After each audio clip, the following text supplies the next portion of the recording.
അന്ന് ഒറ്റമുറിയുള്ള വീട്ടിൽ 5-10 പേർ ഒരുമിച്ച് താമസിക്കുന്നു. ഇന്ന് 5-10 മുറിയുള്ള വീട്ടിൽ 2 പേർ മാത്രം താമസിക്കുന്നു. അന്ന് 1000 പേരെ സഹായിച്ചവനെ ആരും അറിയാതെ പോകുന്നു.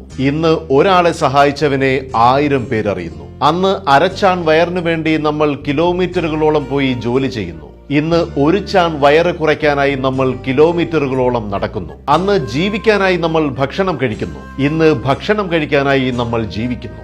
അന്ന് വീടിനകത്ത് ഭക്ഷണം കഴിച്ച് പുറത്ത് ടോയ്ലറ്റിൽ പോകുന്നു. ഇന്ന് പുറത്ത് ഭക്ഷണം കഴിച്ച് അകത്ത് ടോയ്ലറ്റിൽ പോകുന്നു. അന്ന് മാനം മറയ്ക്കാനായി നമ്മൾ വസ്ത്രം ധരിക്കുന്നു. ഇന്ന് മാനം തുറന്നു കാട്ടാനായി നമ്മൾ വസ്ത്രം ധരിക്കുന്നു. അന്ന് കീറിയ വസ്ത്രങ്ങളും തുന്നിയെടുത്ത് നാം ഉപയോഗിക്കുന്നു. ഇന്ന് തുന്നിയെടുത്ത വസ്ത്രങ്ങൾ നാം കീറിപ്പറിച്ചുപയോഗിക്കുന്നു. അന്ന് അധ്യാപകരുടെ കയ്യിൽ നിന്നും അടി കിട്ടാതിരിക്കാൻ കുട്ടികൾ പ്രാർത്ഥിക്കുന്നു.